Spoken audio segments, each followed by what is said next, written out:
Mientras, vamos a pedirle a los últimos invitados de honor de este panel, al doctor Fernando Tavares, que es internista, es el responsable de la policlínica de alto riesgo de CASMU, pobre, o el que la sufre, no sé cómo quieran llamarlo. A la doctora Rosario Morán, que es ginecóloga, ex asistente acá de la casa, una amiga ya también. Y bueno, y María Noel Silvariño, que es la licenciada en psicología, que es nuestra propia de la maternidad y del equipo de medicina materno-fetal, que los vamos a invitar acá. Estamos esperando a Paula, que está por ahí. Queda una discusión que era cortita, pero el puerperio, te estábamos esperando, Pau, ¿no? El puerperio es algo que nos complica a muchos, a los internistas seguro, porque a veces los que no hacen embarazo te dicen, tenés que venir a esta señora que está hipertensa en el puerperio y empieza que le doy, que no le doy, es un drama.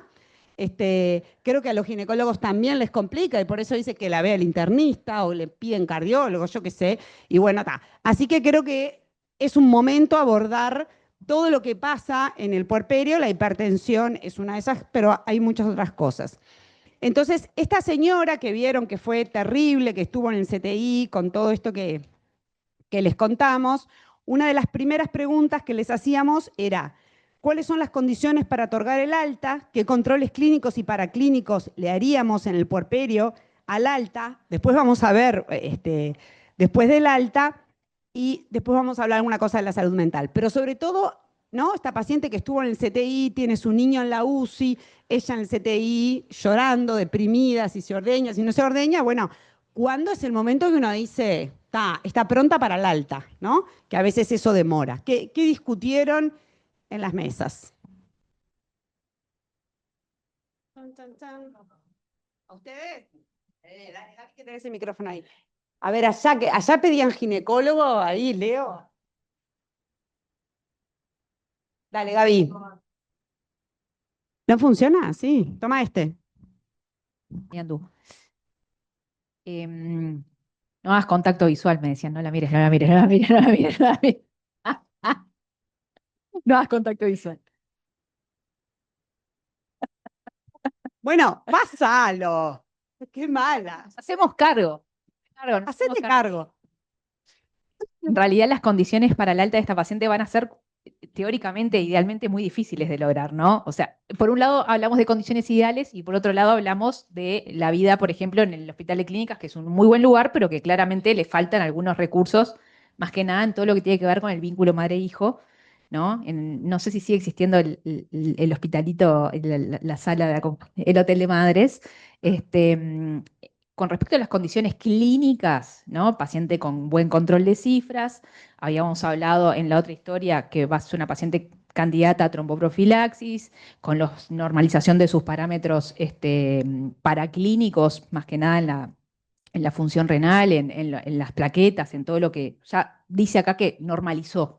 O sea que en condiciones clínicas y paraclínicas la paciente estaría en oportunidad de alta. El gran problema de la mayoría de las instituciones es el vínculo madre-hijo y cómo acompañar estos procesos que son sumamente prolongados, porque este es un bebé que tiene para rato en la unidad neonatal, ¿no? Corríjanme, pero y ni que hablar en el trabajar de la lactancia. No vamos a dejar una paciente ingresada únicamente por esto cuando además recordamos que tiene otro hijo, ¿sí? En teoría, en la historia. Pero Tarea para irse de alta. Está bien, esto era teoría. Yo voy a ser mucho más mala, voy a preguntar específico así.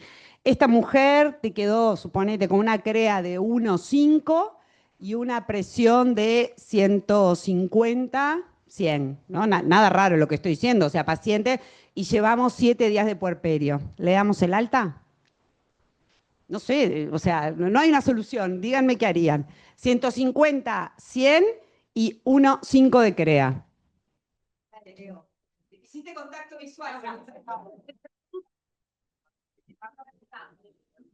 O el equipo de medicina que está ahí, medicina de piso, medicina del pastel. Una trampa a esto porque nos tiraste ahí la pregunta que no habíamos discutido. ¿No? Nosotros habíamos discutido al principio, bueno, ¿cuántos días la dejamos en la sala de puérperas acá? todo normal. Dijimos, bueno, está 2 días, 3 días, si sigue todo estable, a los 3 días nos pareció un punto de corte como decir, bueno, a los 3 días todo bien y que vengan una semana a controlarnos en la poli. Pero No, era situación ideal, la está situación bien, ideal. decís, Por eso. mejoró todo, está normotensa, 2, 3 días, es lo que dice Gaby. ¿Qué hacemos? Bueno, con la mujer que llora, el niño que queda acá.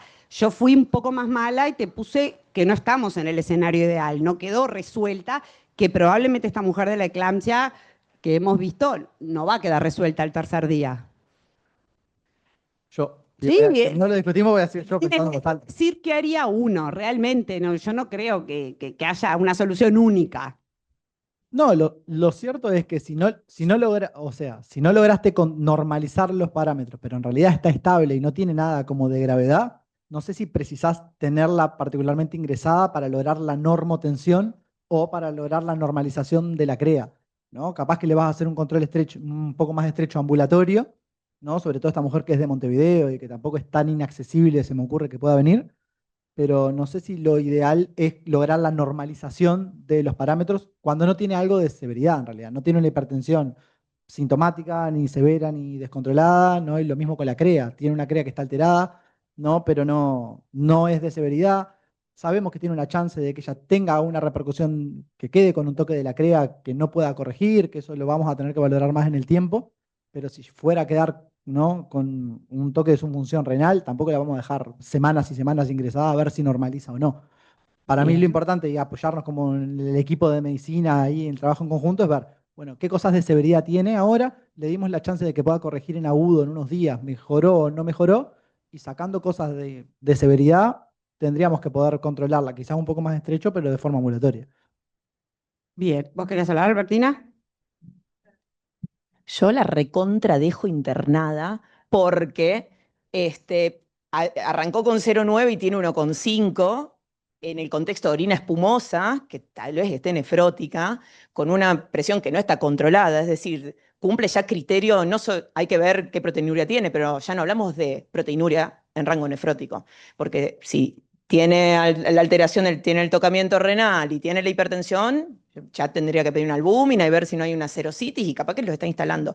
Y viene a ser una eclampsia, es decir, hubo daño órgano blanco. Yo con los obstetras a veces me peleo, porque yo les digo esto de, ¿es una preeclampsia o es una eclampsia? Es una preeclampsia con tocamiento, punto, cerebral, porque por algo hace convulsiones y después ese tocamiento lo podemos ver en otros lugares. Entonces, probablemente nos esté haciendo en la cara algo. Antes de mandarla, se come una proteinuria de 24 de vuelta, hay que ver que no tenga, ¿cómo se dice?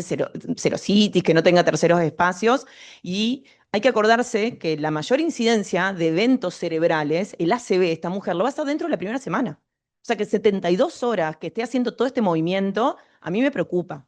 Y si tiene otro hijo, yo voy y le digo, perfecto, tenés que estar viva para el hijo que tenés en tu casa. No tenemos seguridad en este contexto. Así que eso como mínimo, y vi que la analítica estuvo fea, me imagino que acá ya con normalización y demás, pero a tener en cuenta que persiste orina espumosa con enalapril y así todo no controla, que es un fármaco que es extremadamente bueno para controlar la presión en el posparto. Tendría todo eso en cuenta.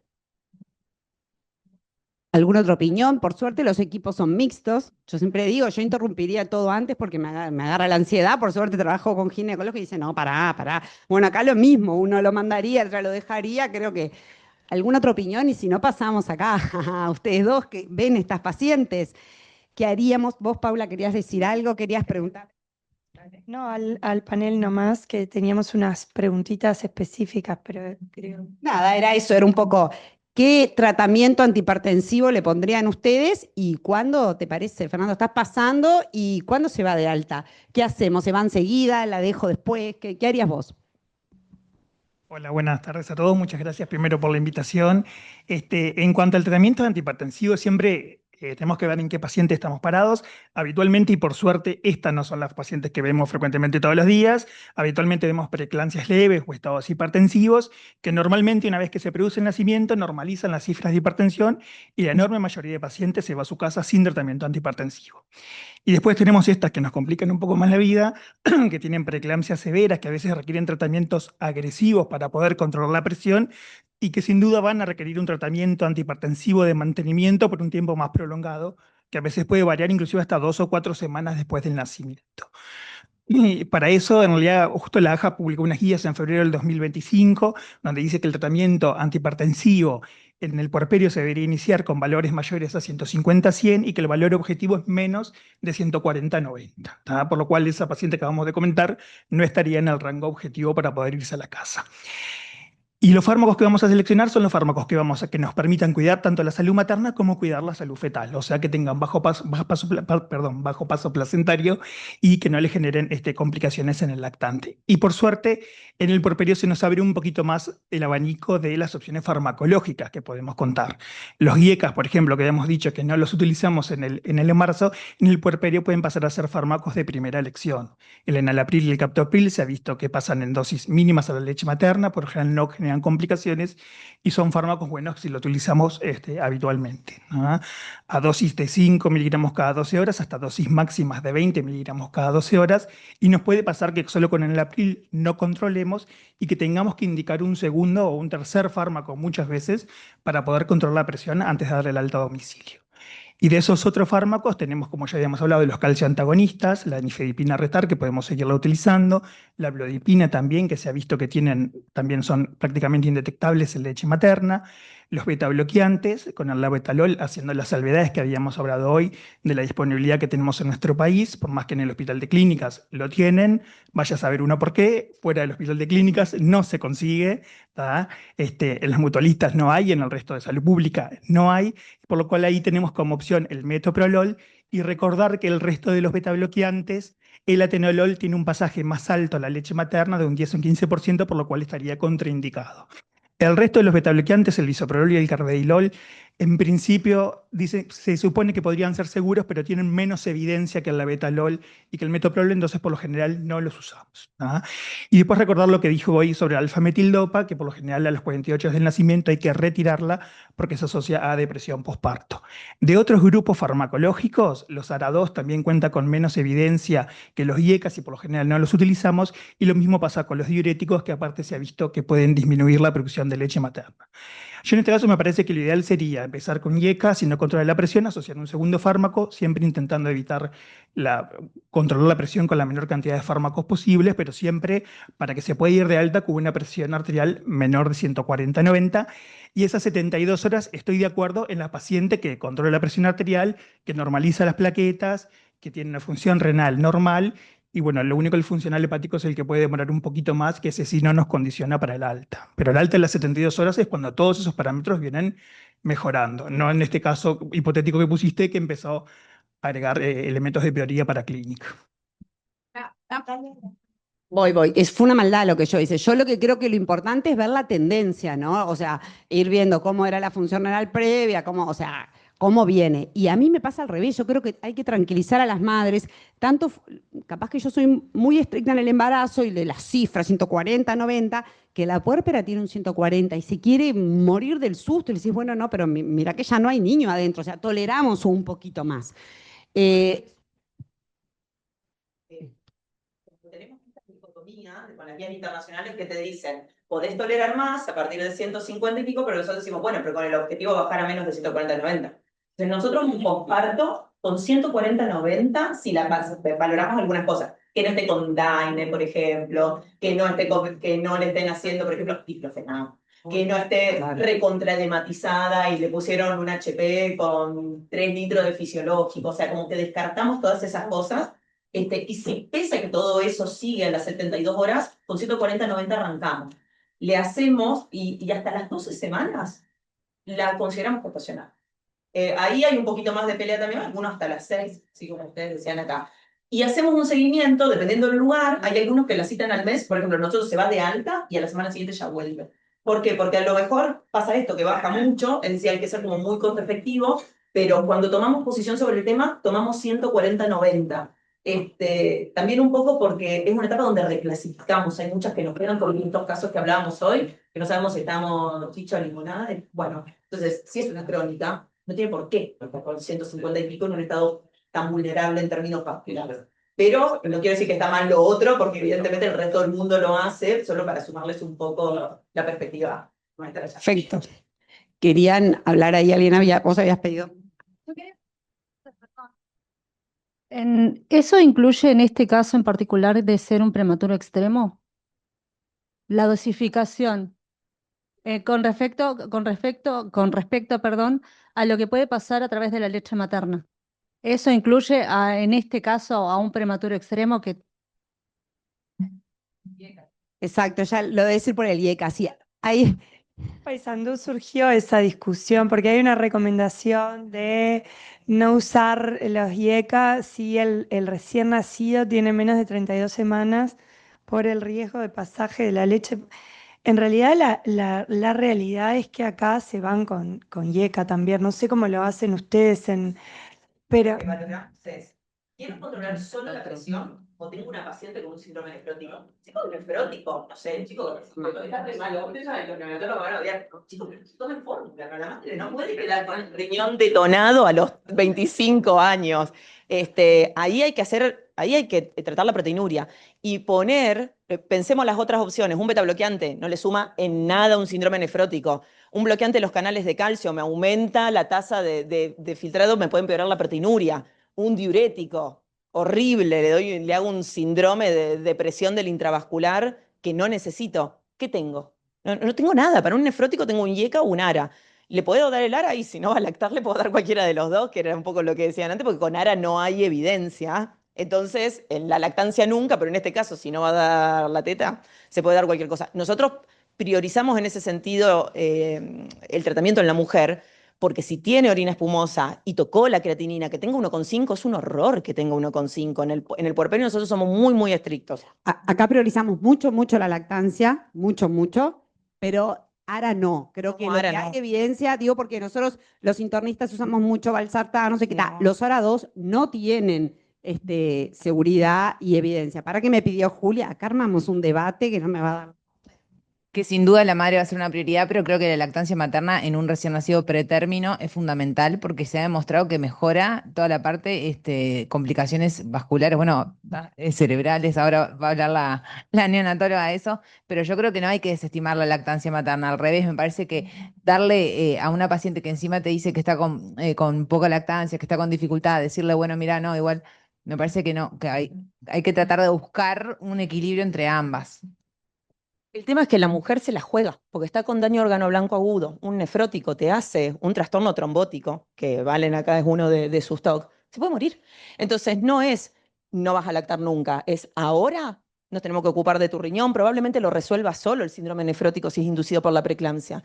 Y en 2, 3 semanas puede dar la teta. Ahí sacás, pones otra cosa y podemos hacer, o sea, relactar. Eso lo hacemos en todas partes y nosotros lo estimulamos muchísimo. O sea, mujer que dice, uy, no le puede dar la teta. No, tenemos una persona que se especializa en eso, vení que te educamos, ponemos el bebé y lo hacemos de vuelta. Pero elegir para mí que lacte una mujer que a lo mejor puede estar de vuelta en terapia intensiva en 24, 48 horas, a mí me parece muy jugado. María, ¿quería decir algo? Cortito porque estamos... Nada, solo decir que en primer lugar, los primeros días de vida del bebé, del prematuro, los primeros días de vida, no va a alimentarse exclusivamente con todo vía oral del pecho. O sea, no va a haber ningún problema que la madre tome el enalapril o los IECO. De hecho, se usa. Y además de eso, en este caso, riesgo-beneficio, o sea, también priorizamos la salud de la madre, que no solamente a corto, sino a largo plazo. O sea, es indiscutible y además pasa, como dijo el doctor, pasa poquísimo a la leche y no tiene efectos, así que no.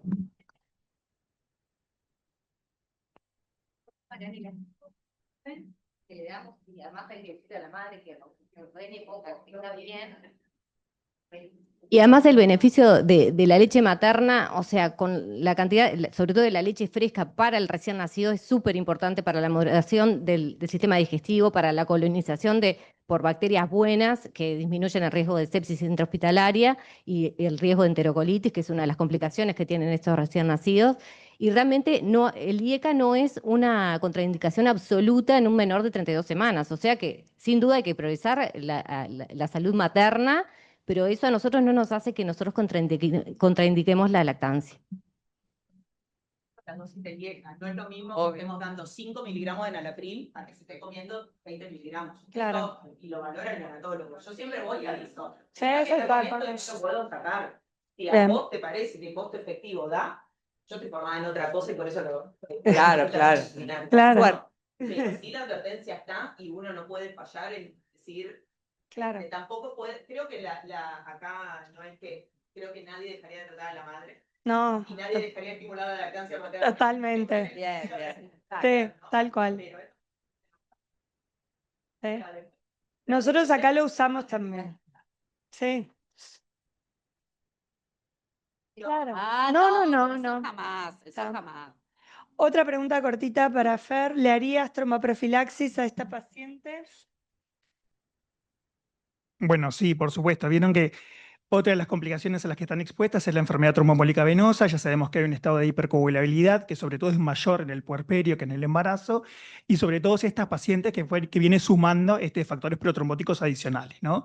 Para eso, por lo general, tenemos guías que tienen score de riesgo que nos permiten estratificar a las pacientes y ver qué pacientes se benefician de la tromboprofilaxis. Acá el Hospital de Clínicas tiene su guía que fue confeccionada por la Clínica Médica B y por la Cátedra de Hematología que está publicada, y si no, tenemos las guías internacionales como las guías americanas o las Royal College, las británicas.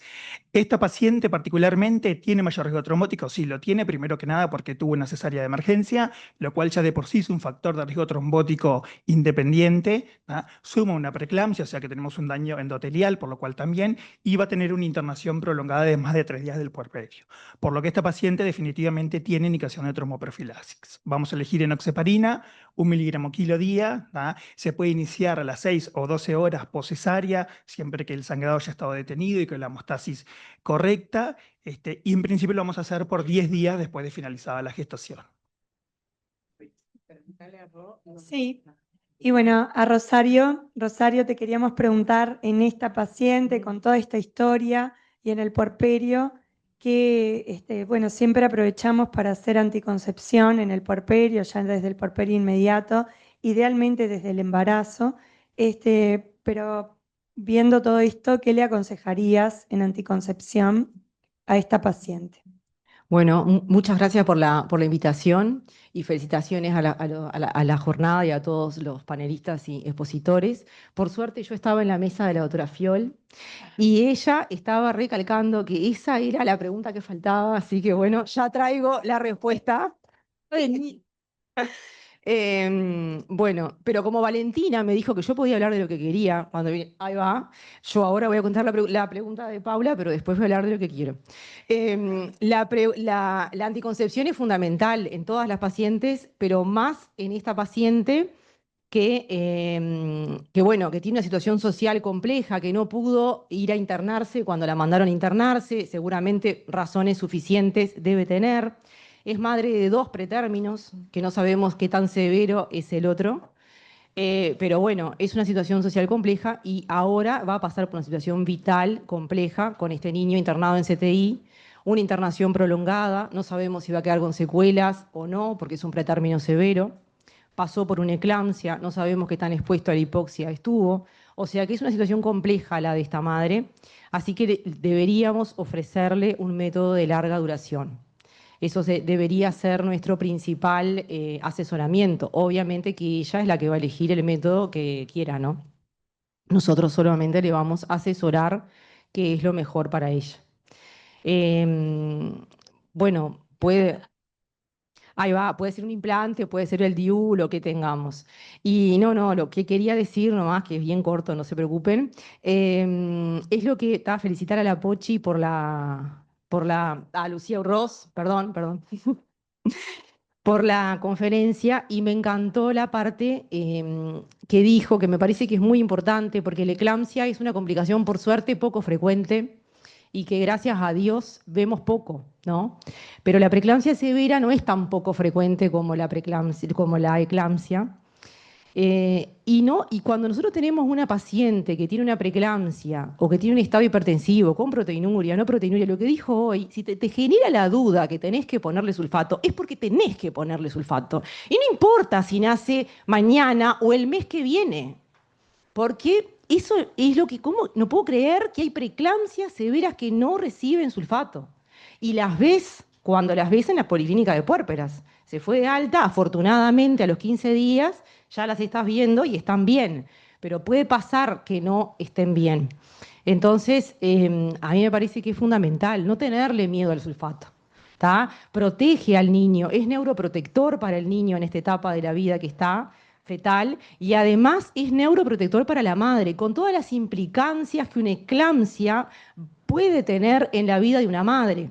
Una madre joven de 32 años con un pretérmino severo puede quedarse con un deterioro cognitivo, con dificultad en la toma, no en la toma de conductas. Eso ya se ha visto, que la eclampsia determina consecuencias a nivel encefálico a largo plazo para la madre. Obviamente que es reversible, generalmente el PRES es reversible, pero puede dejar secuelas. ¿Tá? Y lo mismo el feto, el neonato, también está protegido por el sulfato, porque pasar por una eclampsia es un momento estresante, vital para ese feto, que si sobrevive puede tener consecuencias por esa falta de oxígeno que vivió intraparto. Y también destacar que las pacientes que tienen eclampsia tienen muchísimo más riesgo cardiovascular que las que no tienen eclampsia. Las que tienen una preeclampsia leve tienen riesgo nefrológico, tienen riesgo cardiovascular, también tienen riesgo de la descendencia. Ese feto tiene un riesgo mucho mayor cardiovascular que el feto de la que no hubiese tenido eclampsia. Así que yo quiero rescatar lo que dijo la Pochi. Si nos queda la duda que hay que ponerle sulfato, pónganle el sulfato. Sos la heroína de este curso ahora. Gracias, orgullosa de esta amiga también. María Noel tiene un comentario y ya vamos a pasar después a su conferencia de la final, que es un poco lo que habló Rosario de todos los riesgos que tiene la madre y el niño. Bueno, buenas tardes. No, en realidad en esto que decía Valentina de qué pasa con esta madre que llora, que está angustiada, qué hacemos, si está deprimida o no está deprimida. Me parecía importante como señalar que bueno, que todos somos capaces de identificar cuáles son las conductas esperables de una mujer que está en un puerperio, con un bebito pretérmino bastante severo, con toda la incertidumbre que eso implica. Yo pensaba ahora en eso, me acordaba de una publicidad que no es tan vieja porque yo no soy vieja, que decía que cuando nace un bebé nace una madre, y yo pensaba, más bien cuando nace un bebé nace una culpa, ¿no? Con todo esto que ustedes hablaban ahora, ¿no? Es decir, bueno, si lo amamanto, si no lo amamanto, pero le quiero dar pecho, pero en realidad está también mi salud en juego. Lo mismo en esto de valorar riesgo-beneficio de cuándo se finaliza el embarazo. Entonces, si me voy para casa cuando me den el alta, pero en realidad, porque extraño a mi otro hijo, pero en realidad estoy dejando a este hijo acá. Entonces, me parecía importante esto, como tener presente estas cosas también, que son, que se juegan muchísimo también a la hora de definir cómo seguir o qué estrategias utilizar con estas madres. Que llore es esperable, que esté angustiada es esperable, que tenga cierta ansiedad es esperable, que haya mucha incertidumbre también lo es. Entonces, en esto de pensar que, bueno, que es un pretérmino severo, llamamos a la psicóloga, en realidad sí, llamamos a la psicóloga, está muy bien, porque si no yo no tendría trabajo, pero también poder entender que todos somos capaces de poder valorar y contener estas situaciones. Dicho esto, la idea o el objetivo un poco de esto es poder pensar un poco en la salud mental, que es como una parte importante del cuarto trimestre. No sean desobedientes. Esperen un poquito. Ya todos se fueron. Que es también una parte fundamental, ¿no? Nosotros acá tenemos muchas pacientes en alto riesgo que en realidad las seguimos casi, que nos falta llevárnosla para casa y después vimos que nos pasaba que esas pacientes que las cuidábamos y las citábamos cada vez, una vez a la semana o cada 15 días, bueno, después en el puerperio y media resuelta de lo biomédico, se perdían el éter, ¿no? Porque sabemos que a las pacientes les cuesta volver, porque tienen a sus bebitos chiquitos, porque priorizan la crianza de este bebé y no tanto la salud propia. Entonces, bueno, es ahí que surge esta necesidad de poder pensar en esto. Entonces, ahora sí, lo que les voy a pedir es que uno de cada mesa pueda escanear el código para poder jugar a contestar estas preguntas que estoy segura que las saben todas porque son fáciles en relación a la patología mental en el cuarto trimestre. ¿Pudieron escanear? Sí. ¿Por qué un delegado de cada mesa? Si quieren podemos hacer una competencia, pero capaz que no. Pero sí, para que entre ustedes puedan discutir un poquito brevemente las respuestas y uno la marca. Que escriban el puerperio. Inestabilidad. ¿Estamos? Bueno, no, pero también la alegría. ¿no? Primero, piense dos palabras que describan el puerperio. Sí. Ahí sí, cada uno puede decir dos si quiere. De 13. Estuvo bien, María, ¿no? Estuvo bien. Igual no sé si igual tiene chaval. Bueno.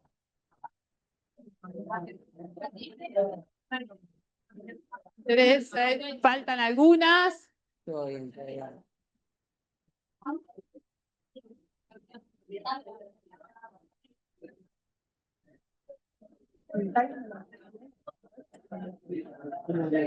No, pues más alegría.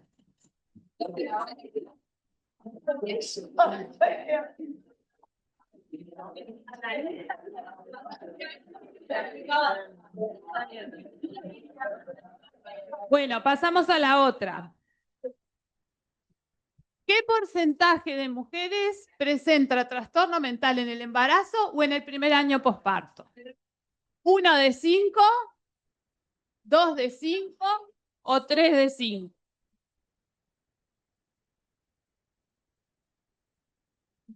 ¿Qué otra?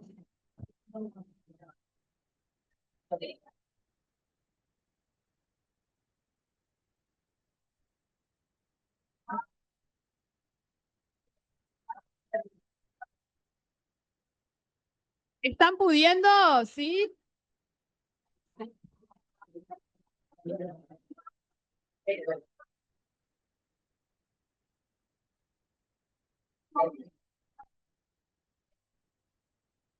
Creo que sí.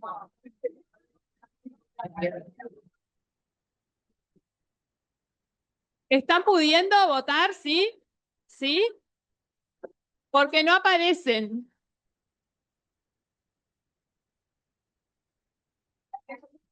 ¿Qué?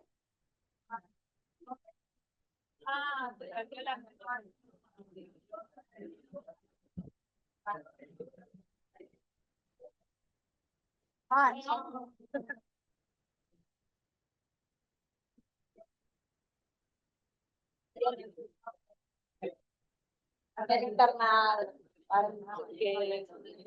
Este tiempo te lo vamos a contar.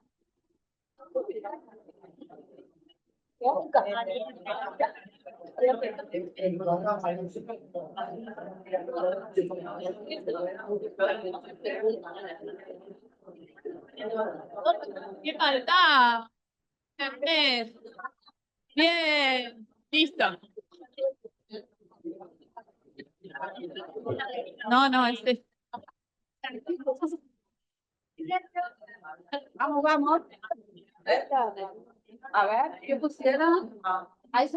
Según la evidencia científica, ¿en qué momento del puerperio es más frecuente la aparición de complicaciones relacionadas con la salud mental?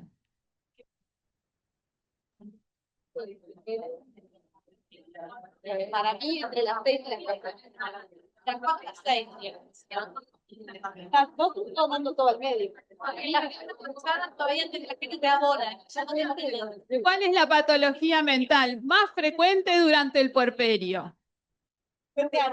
La ansiedad esa, ¿no?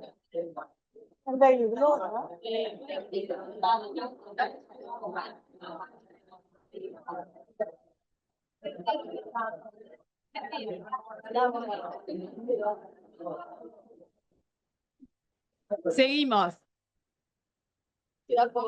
¿Cuál de los siguientes síntomas es más característico de la depresión puerperal? Todos. Altibajos en el humor con oscilaciones entre la euforia y el desánimo, llanto fácil, sentimientos de culpa, trastornos en el sueño, deseo de realizar actividades personales pero marcado desinterés en el recién nacido. En esta no.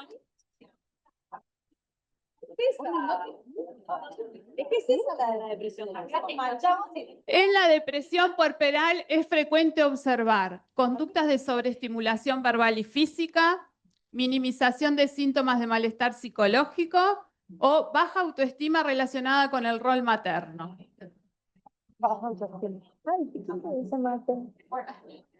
¿Alguno?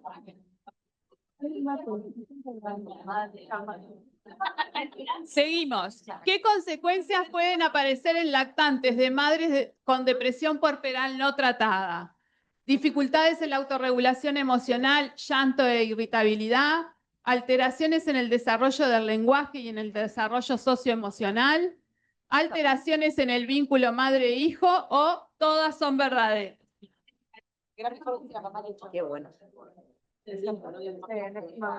¿Cuál de los siguientes se reconocen como factores de riesgo con mayor evidencia para desarrollar depresión puerperal? Antecedentes personales o familiares de depresión o trastornos de ansiedad, falta de apoyo social y de pareja, complicaciones obstétricas o todas son correctas. ¿Qué tratamiento farmacológico suele ser aconsejado en caso de realizar un diagnóstico de depresión posparto? Derivar a psicoterapia y desaconsejar los antidepresivos por los daños comprobados para el lactante. Indicar tratamiento con antidepresivos tricíclicos o inhibidores selectivos de la recaptación de serotonina.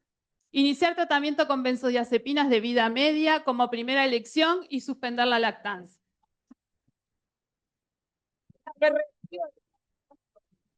¡Qué suerte! Reactivamos la. ¡Qué suerte! Empezábamos de nuevo la charla.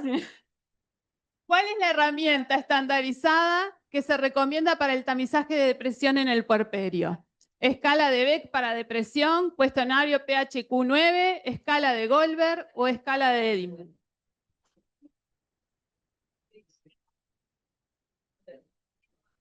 Y esta viene con ayuda. ¿Qué estrategia se considera de preferencia para la detección y tratamiento de las patologías mentales en el puerperio? Derivación urgente a psiquiatría, evitar hablar de las emociones para no generar ansiedad anticipatoria, abordaje multidisciplinario en policlínica de cuarto trimestre. ¿Y ahora cómo hago?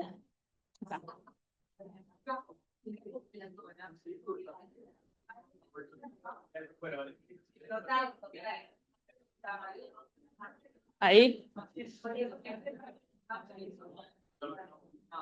Sí.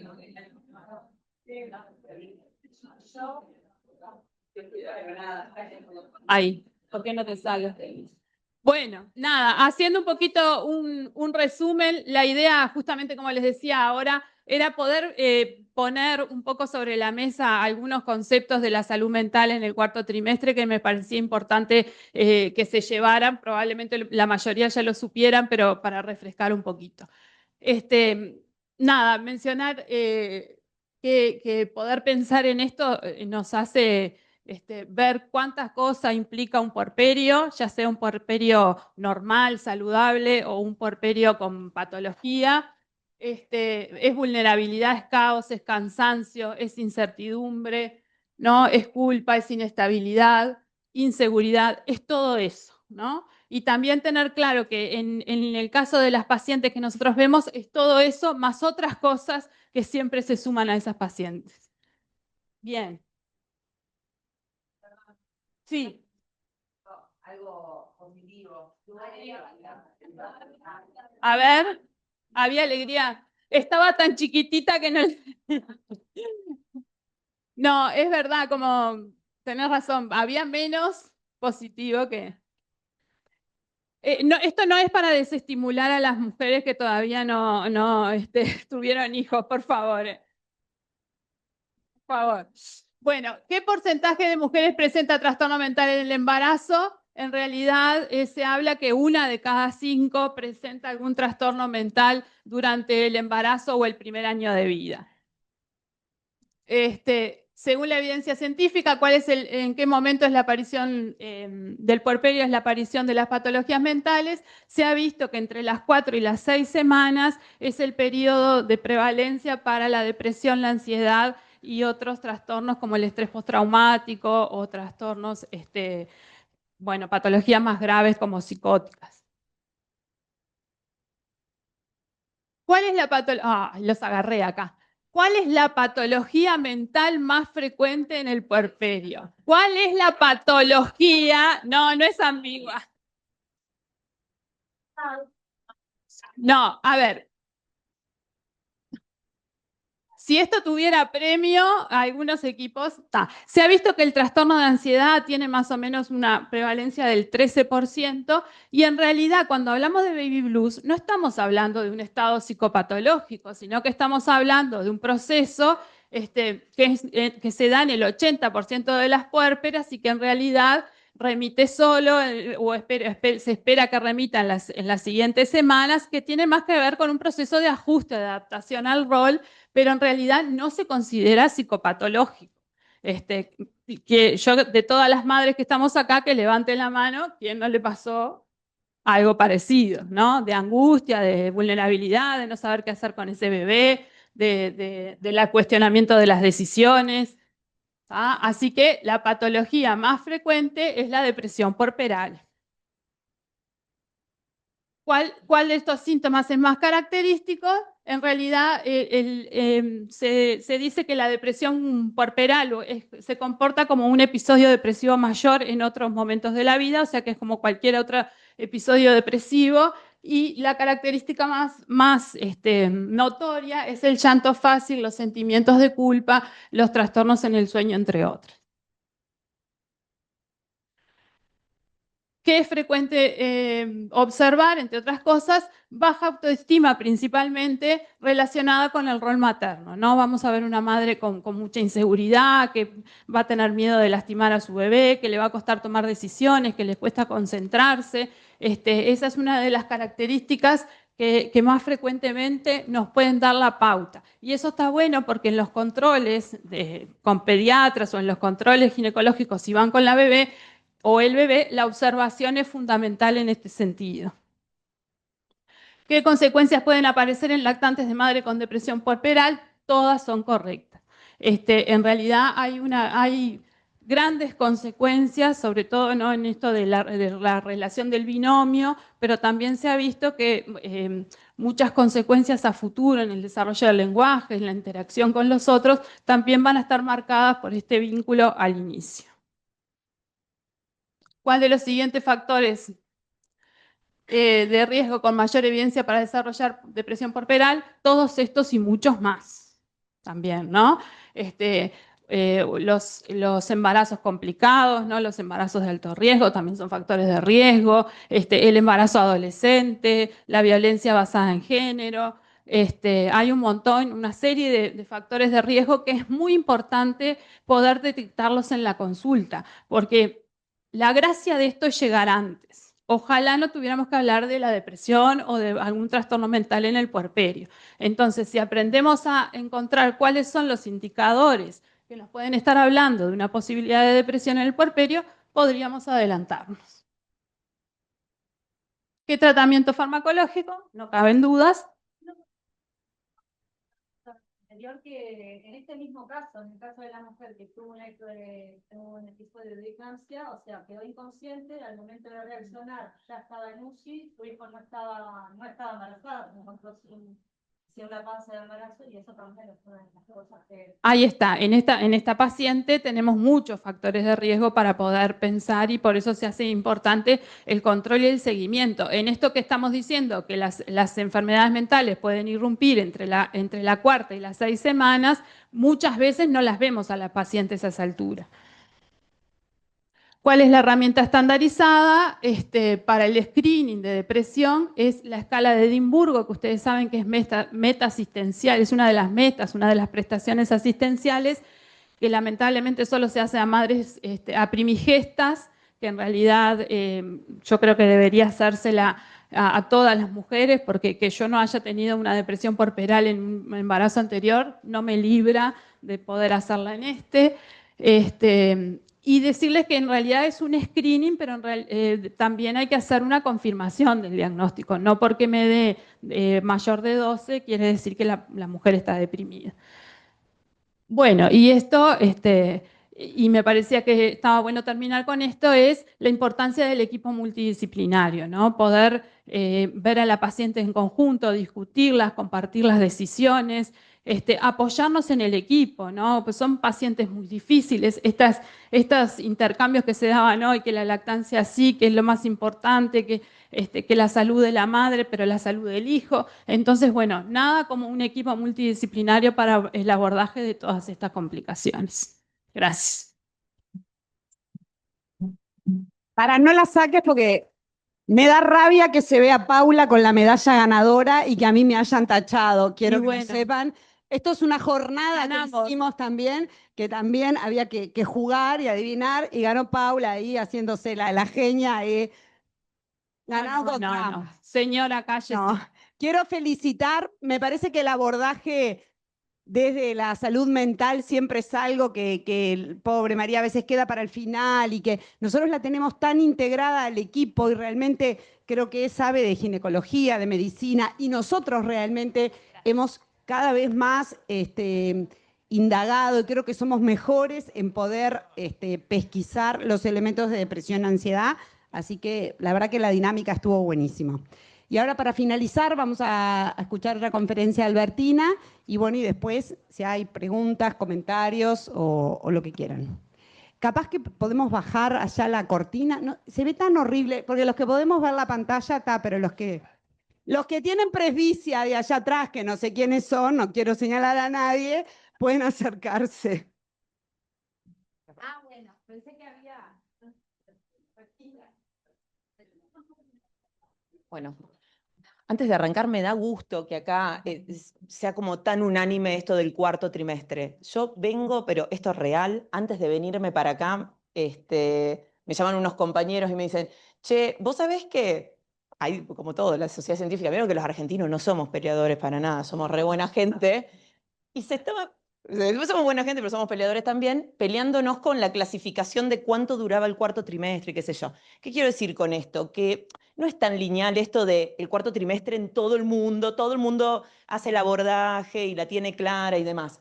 Cuarto trimestre le pusieron los españoles de título y el resto de las comunidades científicas con sus traducciones idiomáticas lo tomaron, pero no es tan natural. Es decir, está naturalizado tal vez acá y eso es bueno, en el hospital que yo laburo, pero no en todos lados. O sea que tener esto presente siempre suma y el que no lo haga, bueno, hoy a lo mejor se va envalentonado y evangelizado.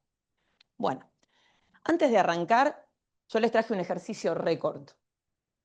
Yo quiero que ustedes piensen, cuando esa mujer ustedes la dan de alta, la del caso clínico, la dimos de alta y llega al consultorio, ¿cómo hacen ustedes para saber cuántas chances tiene esa mujer de morirse en los 10 años que sigue de un evento?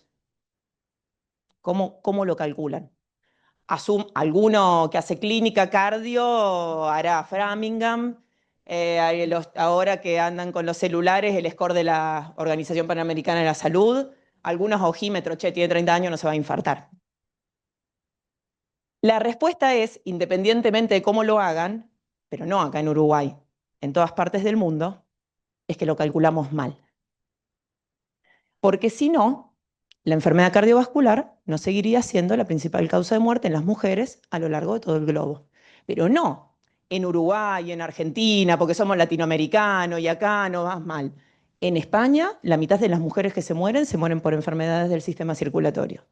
Y en Estados Unidos, que todos lo tenemos como ejemplo del primer mundo, la enfermedad cardiovascular genera más muerte que todos los cánceres que afectan a una mujer de forma combinada. Y Argentina, donde vengo yo, no es ajeno a esto. 1 de cada 3 se muere por enfermedad cardiovascular. Y la pregunta es ¿por qué? Porque, a ver, acá lo podemos ver hasta en el cine y los que ven Downton Abbey, hay una que se muere por una preeclampsia. Bueno, entonces, pasó tanto tiempo, tenemos tanta tecnología, en ningún momento la medicina tuvo tanta tecnología y desarrollo en fármacos moleculares como en este momento. ¿Por qué nos seguimos muriendo de lo mismo? Y como todo problema complejo, no tiene una sola respuesta, es un cúmulo de cosas. La primera es que las propias mujeres no nos creemos que nos morimos de enfermedad cardiovascular. Cuando se hacen encuestas a mujeres, y quiero señalar que las dos referencias bibliográficas son una argentina y una uruguaya. ¿Bien? 6 de cada 10 mujeres identifican al cáncer ginecológico como la principal causa de muerte. Cuando les preguntaban a las mujeres si habían hablado alguna vez con su médico de las posibilidades de tener un problema en el corazón o en las arterias, solo 4 de cada 10 hablaba del tema. Y solo 3 de cada 10 mujeres reconocen a la enfermedad cardiovascular como la entidad que más problemas o que mayormente las puede acercar a la muerte a lo largo de su vida. Ahora bien, esto las pacientes, pero dicen, bueno, pero el paciente no tiene formación universitaria. Nosotros también, como equipos de salud, subestimamos enormemente el riesgo de enfermedad cardiovascular. Lo vimos hace un rato, yo porque vengo acá embanderada con salgan a hacer los estudios, pero les traigo algunas evidencias de Mer, de Leishman, y también hay datos acá de Mosca, y Silena, Ángela más también van a encontrar. Cuando le preguntaban a los médicos de atención primaria, clínicos, generalistas, médicos de familia, ¿cuántos controles cardiológicos hacían en chequeos las mujeres? Solo en 4 de cada 10 chequeos les hacían examen cardiovascular. El 60% de los médicos decía que para ellos priorizar los problemas cardiovasculares en la mujer no era un detalle. Y ante igualdad de escenarios, la gran mayoría de médicos reconocieron que les daban más riesgo cardiovascular a los varones. Es decir, llega un paciente con dolor de pecho a la guardia, es varón, se debe estar infartando, es mujer, debe tener una crisis de ansiedad. Allá le decimos crisis supratentorial. Ustedes dirán, fallamos en predecir, pero cuando el evento isquémico sucede, somos rápidos en diagnosticar. Y les quiero decir que no, porque las mujeres tenemos mayor tasa de reconsulta, porque hay más chances de error diagnóstico, por esto que estuvimos hablando. Incluso con el diagnóstico es menos probable que reciba las mismas conductas intensivas que las que les brindaríamos a un hombre. Y es menos probable que la mujer reciba algunos fármacos como estatinas, ciertos antihipertensivos como IECA o ARA2, por el hecho de que puede quedar embarazada luego. Y si ustedes están pensando, fallamos en todo, pero por lo menos una vez que está, después le educamos para que esta mujer sepa que se va a morir de eso, les tengo que decir que no. Las mandamos de alta más rápido y con menos recomendaciones preventivas que a un varón. Esta es una encuesta que hicimos nosotros en Rosario y quisimos mechar las dos cosas. Mujeres, pero profesionales de la salud. Mujeres que fuimos a la universidad, médicas, enfermeras, que nos enseñaron que esto era así. Y les preguntamos de qué pensaban que se morían. Solo 3 de cada 10 sabían que la enfermedad cardiovascular era la principal causa de muerte en el grupo. Y nos encontramos otros tantos detalles. El 70% no tenía médico de cabecera. Casi el 40% hacía más de 5 años que no tenía un chequeo de salud formal. El 60% resolvía los problemas con consulta de pasillo, y de las pocas que tenían control, no se les tomó la presión al 40%. Entonces, ¿por qué? Por todo esto. ¿Cuánto tendremos nosotros que ver en la falta de percepción de la paciente si nosotras mismas no nos cuidamos? Y ahora vamos a hablar un poco, sí, de qué es un factor de riesgo en la mujer. Porque cuando nosotros decimos factores de riesgo cardiovascular, lo que se nos viene a la mente es esto. Los factores de riesgo cardiovascular tradicionales que aprendimos todos en la universidad. Yo no sé los programas de ahora, porque yo me recibí a los 24 y ya pasé la 4ª década, pero creo que seguimos en la misma. Sos hipertensa, sos diabética, sos dislipémica, sos obesa, sedentaria, fuma. Ok, estos para hombres y para mujeres, para todos los mismos. Determinantes biológicos, lo que me toca en la tómbola genética. Mamá hipertenso, papá hipertenso, yo probablemente pueda ser hipertensa. Y los determinantes sociales, lo que me tocó. Nosotros en Argentina decimos, che, qué mal Argentina, bueno, por lo menos no es tonga. Decimos, en algunas cuestiones tenemos mejor accesibilidad en salud y será menor que la accesibilidad en salud que tenga otro país. No toca la sociedad que nos toca. Ahora bien, las mujeres tenemos otras cosas a atender. Factores de riesgo cardiovascular emergente, que son condiciones que cursan con inflamación subclínica de bajo grado y que pueden dañar las arterias más allá de que haya hipertensión. Hoy, más temprano, hablábamos de las enfermedades inflamatorias, podríamos meter aquí la depresión y la ansiedad que estuvieron hablando antes, cualquier otra enfermedad autoinmune, el tratamiento oncológico, el VIH. Y después hay factores únicos. Único significa que solo los puedo tener como mujer porque tengo varios y tengo útero. Y están relacionados con mi salud sexual, reproductiva. ¿A qué edad menstrué por primera vez? Si me puse menopáusica de forma precoz. Si para embarazarme necesité terapia de tratamiento de fecundidad. si hice un adverse pregnancy outcome, si hice diabetes gestacional, si hice un trastorno hipertensivo del embarazo, si hice una preeclampsia.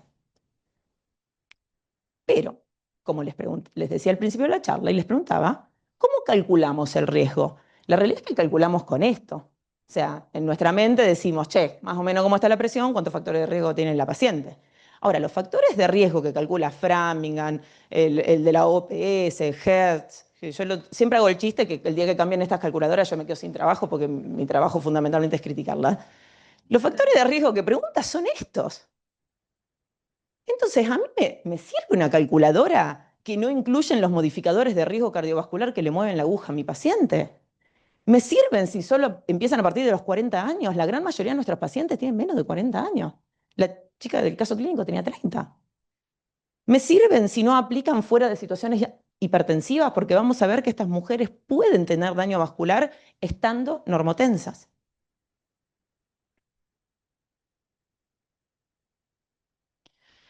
Hay un estudio que ya es viejo, porque cuando nos descuidemos ya cumplió los 10 años, es el estudio PESA, que se hizo en España. Entonces decían, bueno, toda la gente que pase por acá, vamos a calcularle el riesgo cardiovascular, pero más allá de lo que le dé el cálculo, vamos a sondear qué pasa en las arterias. Y la forma de estudiar la arteria en ese momento era con Doppler.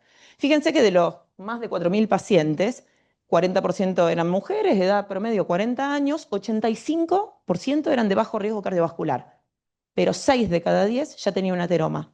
Entiéndase por ateroma la lesión más crónica que puede tener una arteria. Después, una vez que el ateroma aparece, o obstruye, o se rompe y hace un evento, o lo estabilizo porque lo mediqué, pero no se puede hacer nada más. Acá uno se siente tentado de decir, che, bueno, pero entonces si las calculadoras no incluyen los factores estos que vos decís, metámoslos. Entonces, bueno, le pregunto, ¿tuviste preeclampsia? Si no, y eso va a mejorar el cálculo. Y la realidad, esto se lo planteó Stuart, y la realidad es que no mejora el cálculo. Pero no mejora el cálculo a sabiendas que el hecho de tener una preeclampsia acerca mi curva de mortalidad como mujer a la curva de mortalidad de los varones, que tienen más eventos. Entonces, ¿esto qué significa? Que no me alcanza con calcular, que no alcanza con preguntar nada más e incluirlo en una calculadora. Ahora, ¿tendremos resultados diferentes si seguimos haciendo las mismas cosas? Y acá es donde tenemos que hablar de cuarto trimestre, que es una estrategia nueva, que es una forma distinta de pensar estos escenarios. El cuarto trimestre lo vamos a definir como una etapa que comprende el resto de la vida de la mujer. Y fíjense que no estoy diciendo puerperio, es el resto de la vida de la mujer. Después de que existió un adverse pregnancy outcome, es decir, alguna de estas complicaciones, y que ¿qué es lo que lo define? Que es una etapa donde se ha determinado que hay menor seguimiento clínico en todas las partes, no en Uruguay ni en Argentina, en todos lados estas mujeres se controlan menos. Los incrementadores de riesgo son varios, después los vamos a mencionar un poco más en detalle, pero fundamentalmente tener en cuenta que desde un aborto espontáneo hasta un parto pretérmino, un trastorno hipertensivo del embarazo, ni hablar la compañera que decía no es lo mismo estar solo hipertensa, hacer una preeclampsia que hacer una eclampsia. Tener obesidad o sobrepeso o haber desarrollado una diabetes gestacional. Sabemos que las complicaciones cardiovasculares y las metabólicas se linkean.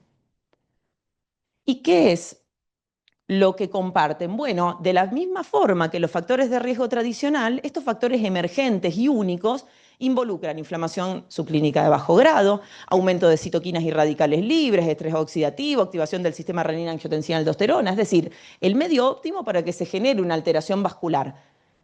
Más disfunción endotelial, que la mencionaron, pero también menor complacencia vascular, una arteria que se estira menos. Sabemos que el hecho de estar embarazada me acerca al umbral de daño vascular. Hablábamos hoy en la primera charla, este estrés hemodinámico al que se somete la mujer. Es una adaptación que es difícil y se da, y si se tiene que dar, y se tiene que dar bien. Ahora, cuando yo tengo una de estas complicaciones como un trastorno hipertensivo del embarazo o una preeclampsia, puedo pasar el daño, el umbral de daño. Y esta mujer puede irse en el posparto con un evento. Y si no lo hizo, genial. Esa es la oportunidad de intervención que me da el cuarto trimestre.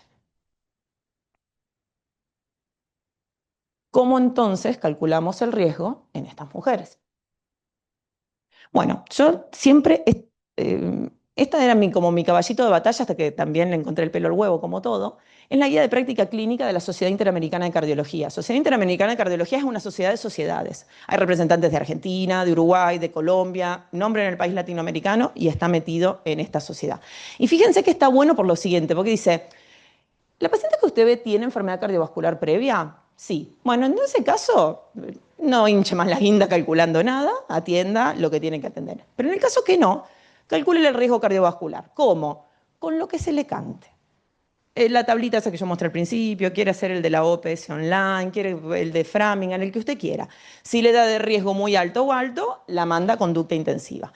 Pero si le da bajo o moderado, acuérdese que esta mujer puede tener más riesgo que lo que la calculadora le está diciendo. Entonces salga a pesquisar incrementadores de riesgo cardiovascular. Nosotros en Argentina le decíamos modificadores, ahora en el consenso basado en 2018 no sé qué nombre tendrán, pero salga a pesquisarlos. ¿Cuáles son? Todos los que estuvimos hablando antes, y podemos incluir algunos más. El síndrome de ovario poliquístico, los tratamientos de fertilidad, como decíamos antes, que el recién nacido haya sido bajo peso, incluso algunas terapias de anticoncepción oral, dependiendo de la etapa de la vida.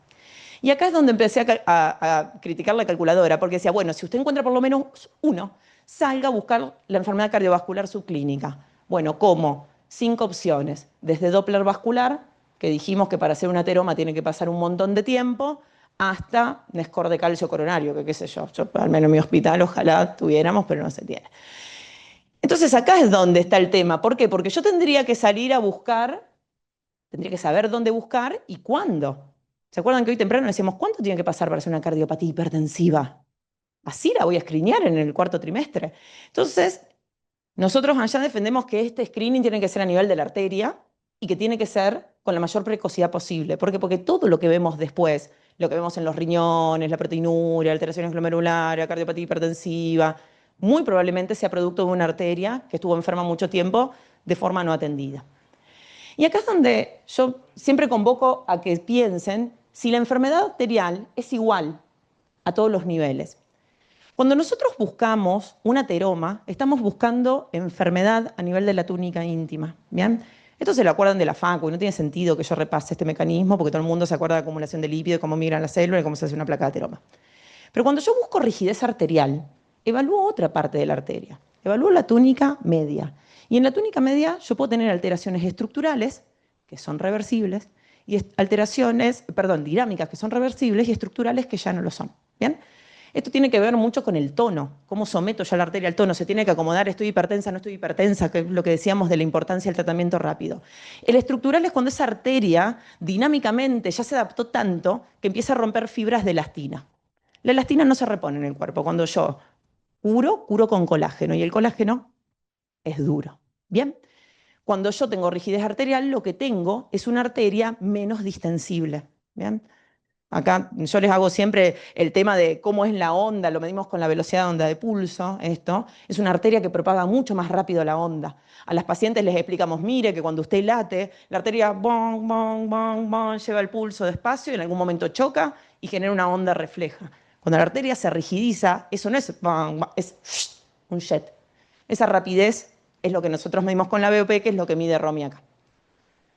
Ahora bien, estas dos cosas, por supuesto que comparten fisiopatología, están interrelacionadas y a menudo coexisten, pero son diferentes.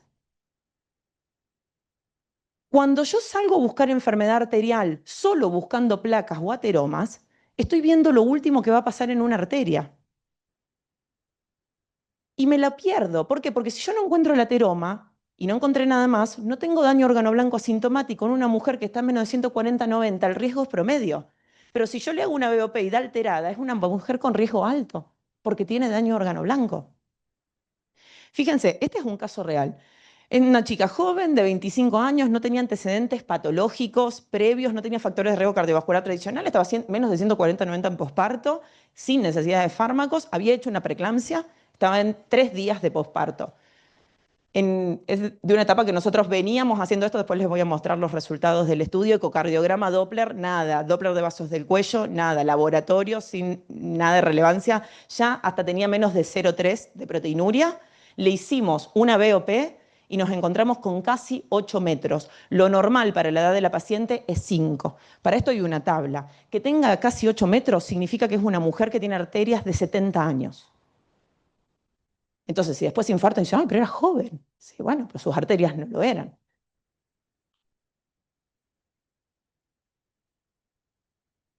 Es una mujer que en realidad está acá. Está para conducta intensiva. Está para tratarla. ¿Por qué? Porque estamos diciendo que estas alteraciones muchas veces son reversibles. Entonces, ¿por qué voy a esperar que tenga una lesión estructural irreversible para empezar a manejarla? Yo esto di una charla similar en el Congreso Nacional de Hipertensión en abril y les decía, de la misma forma que en este auditorio nadie saldría a buscar enfermedad renal en un hipertenso pidiendo solo una creatinina, quiero pensar que también piden una microalbuminuria o un cociente de albuminuria creatininuria, ¿por qué no desagregan eso en la arteria? ¿Por qué solo estudian la arteria con un Doppler? Es lo mismo. ¿Bien? Podemos tener distintos niveles de lesión en la misma estructura orgánica. ¿Qué logramos con estrategias precoces? Bueno, logramos encontrarlas. Acá les cuento un poco la experiencia, esto lo publicamos a inicios de este año. Nosotros empezamos a pensar en estas mujeres, pero más allá de la hipertensión, porque decíamos, lo que comentaba el colega antes, la gran mayoría resuelve rápido, son pocas las que por ahí las tenemos ahí con la soga, siguiendo las 25.000 años. Dijimos, bueno, pero a ver, esta mujer estuvo hipertensa, hizo una preeclampsia, estuvo horrible, se va, no pasa nada en el medio y después se mueren más de infarto. O sea, ¿qué pasa en el medio? Hay algo que nos estamos perdiendo. Entonces dijimos, bueno, vamos a agarrar mujeres sin factores de riesgo cardiovascular tradicional, yo voy de arriba para abajo, esto el puntero no sé si señala o no, que no estén hipertensas, que no hayan hecho diabetes ni sean diabéticas, que no tengan dislipemia, que no tengan tabaquismo activo, que no tomen medicación que pueda modificar el módulo elástico ni endotelial de los vasos. Por ejemplo, aspirina. Por ejemplo, un autoinmune que toma algo para el Raynaud. ¿Bien? Si no tenían nada de eso, las explorábamos completa, que no tuvieran ni alterado el ecocardio, que no tuvieran alteraciones cognitivas con un test funcional, que tuvieran microalbuminuria negativa y usábamos RAC, tenían que tener todas menos de 30, y que no tuvieran ateromas. Y les calculábamos el riesgo cardiovascular, que a esa altura obviamente va a dar menos de 5%. Y las dividíamos en dos grupos. Si tenían un factor de riesgo cardiovascular emergente o único, por ejemplo, habían hecho una preeclampsia, no podía tener antecedentes de otra preeclampsia, había tenido una preeclampsia única recientemente, o tenía una enfermedad autoinmune, o había tenido un cáncer, o tenía un trastorno de la salud mental, pero la condición era que si tenían ese factor de riesgo tenía que estar controlado por su médico tratante, es decir, tenés una enfermedad autoinmune, perfecto, está en remisión clínica. Tenés VIH, perfecto, tenés que estar viralmente suprimida y con nivel de CD4 normal. Hiciste la preeclampsia, perfecto, tenés que estar normotensa. Y así las dividimos en dos grupos, las que tenían el factor de riesgo totalmente controlado, de alta por todos sus médicos, y las que eran controles sanos. La mitad de las que tenía un factor de riesgo tenía enfermedad en la arteria. Es un montón, porque yo lo que les preguntaba es, ¿y entonces quién las ve? Para que las vea el cardiólogo no están hipertensas. Para que las vea el reumatólogo están en remisión. Para que las vea el infectólogo la carga viral no está suprimida. Entonces, ¿quién atiende a estas pacientes en la medicina?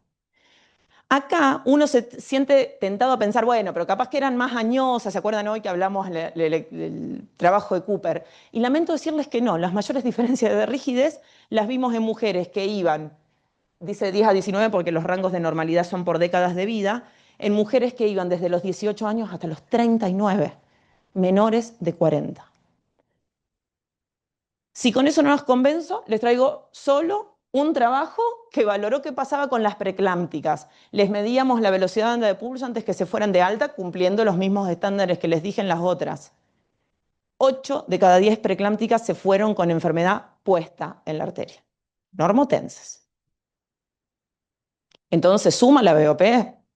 A mi criterio tremendamente. ¿Por qué? Porque me mejora la predicción de riesgo cardiovascular. Si yo tengo enferma la arteria es mucho más probable que me pase algo que si no la tengo enferma. Pero más allá de eso, se ha relacionado una mayor BOP con mayor calcificación de las coronarias, con menor índice tobillo-brazo, con más hiperintensidad de la sustancia blanca, con más microalbuminuria. Cuando lo evaluamos, se comporta como un factor de riesgo independiente para la mortalidad cardiovascular. Por cada metro que yo me paso de mi referencia normal, aumenta 15% las chances de riesgo sobre lo que yo calculé de base con una calculadora estándar. Esto es para el infarto, es para el stroke y es para cualquier causa de muerte cardiovascular. Hay un subanálisis que se hizo del estudio SPRINT, que los internistas lo tenemos como ahí arriba, porque bueno, con esto, los niveles de presión, que si más, less tight, too tight, bueno. La realidad es que agarraron a los que dentro del sprint también tenían una BOP hecha y se fijaron. Y aquellos que tuvieron una mayor velocidad de onda de pulso tuvieron mayor frecuencia de outcome primario, muerte por un síndrome coronario agudo, por stroke, por insuficiencia cardíaca y también como auto secundario por cualquier causa de muerte. Y tiene sentido. Cualquier paciente que tenga sus arterias enfermas e inflamadas tiene más tendencia a morirse. Hablemos, sí, entonces de recomendaciones de cuarto trimestre. Es una etapa donde tenemos que pegar el tiro y pegarlo bien. Tenemos que lograr hacer esta transferencia a la paciente sin asustarla, pero tampoco relativizando lo que le pasó. Si no le explicamos nosotros que esto le da más chances de morirse un infarto, ¿quién se lo va a explicar? Porque ya vimos que la mujer primero, no lo cree. Segundo, no lo pregunta. Nosotros no lo hablamos. Y si tiene otra enfermedad y está bien, ¿quién se lo va a decir si no se lo decimos nosotros en el posparto? Allá se me reían porque yo les decía, sí, te podés morir, es más probable que te mueras de un infarto si no hacemos nada. Pero nosotros acá estamos para hacer algo.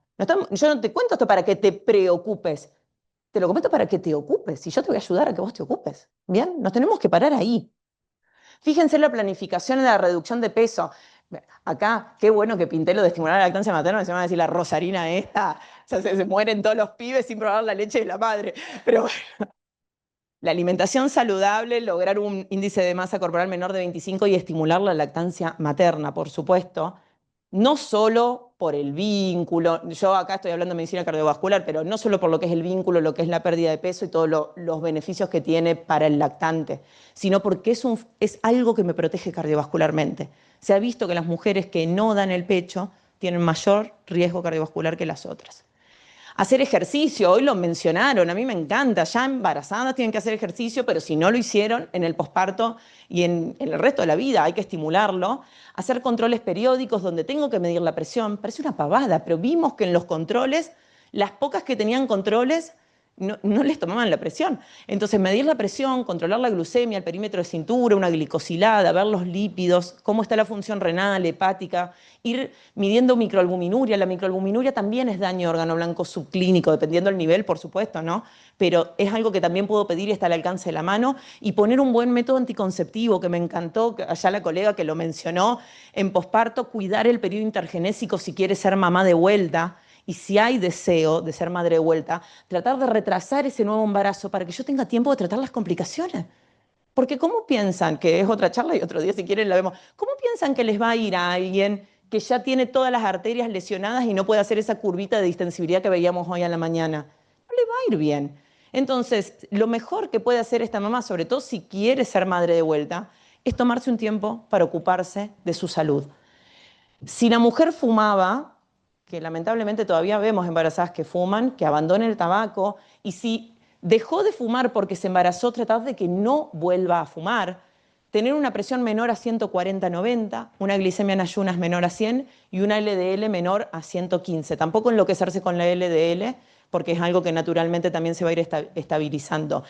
Y fíjense esto, medicar si es necesario. Porque acá uno pone esto, pero hay veces que tenemos una puérpera que tiene 190 de LDL, o 160 de sistólica, o 130, ni siquiera 130, 110, lo que quieran, de glicemia en ayunas, no está bien. Y por último, reclasificarla en el riesgo cardiovascular. ¿Cómo puedo mejorar la BOP? Porque acá muchos me dicen, bueno, sí está bien, pero ¿y después qué sabemos que se hace? Bueno, ni siquiera les estoy diciendo que tienen que ponerle la pastilla a todo el mundo. Yo creo que hay que medicarla si es necesario, pero en el caso que ustedes quieran ser muy conservadores y les dé miedo medicar a una paciente solo por su BOP, hay medidas no farmacológicas. Ejercicio, la misma pérdida de peso, la restricción de sodio en aquellas pacientes que son sal sensibles. Fíjense la reducción de metros segundo que genera, nosotros se mide así. Me van a decir, bueno, pero 0,63 es poco. Bueno, me clasifica 10 años vasculares en otro lado, 0,63 menos. Si quieren hacer medidas farmacológicas, por supuesto, tenemos que saber que los antihipertensivos tienen un lugar acá, a dosis no antihipertensiva. porque pues estamos hablando de mujeres que están menos de 140/90. Fíjense cuánto modifica el uso de los antihipertensivos la BOP de una paciente. Los IECA y los ARA2, juntos con las tiazidas, son los que más, pero ya dijimos que diuréticos en el posparto no, ARA no, yo me pongo igual de intensa que no aparezca un ARA en posparto, y los IECA un montón. Los bloqueantes de canales de calcio, 0,6 es un número más que aceptable. Los beta bloqueantes, el promedio 0,71, pero fíjense el intervalo de confianza y alguna con 0, algunos no les mueve la aguja.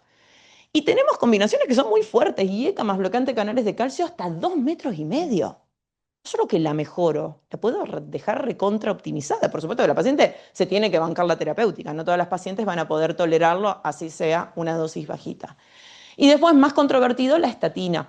¿Por qué? Porque hay evidencia que dice que mejora la BOP y hay algunas que no. Y acá hay que ver qué es lo que mueve, qué es lo que da la rigidez. No es lo mismo tener rigidez por trastornos que tienen base metabólica y tienen mucho daño endotelial, por ejemplo, las enfermedades autoinmunes, el endotelio está tocado casi siempre. Bueno, tal vez ese paciente se beneficie más versus otro que a lo mejor una paciente que estuvo hipertensa un tiempo, a lo mejor no llegó a hacer una preeclampsia, no tuvo tocamiento del endotelio y tuvo más compromiso del módulo elástico y ahí la estatina me juega menos. Por supuesto que van a decir, che, pero estatina en posparto. Bueno, por supuesto que todo esto se tiene que acompañar de un método anticonceptivo seguro. Aquí hay que hacer una valoración muy importante sobre si la paciente puede recibir hormonas, cuáles puede recibir, si el riesgo cardiovascular es alto y idealmente mujeres que no estén metidas en una nueva búsqueda, porque dijimos que es toda la vida.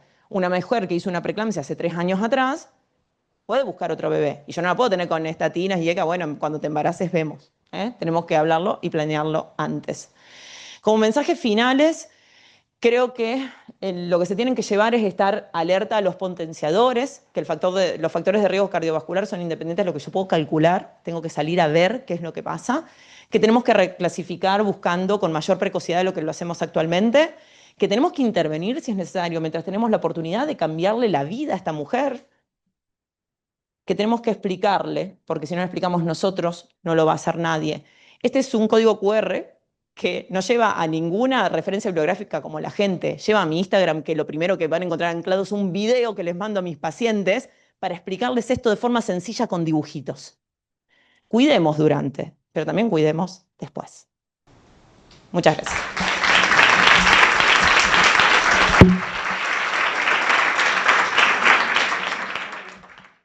Bueno, buenísimo. Muchas gracias, Albertina. No sé si alguien tiene alguna pregunta.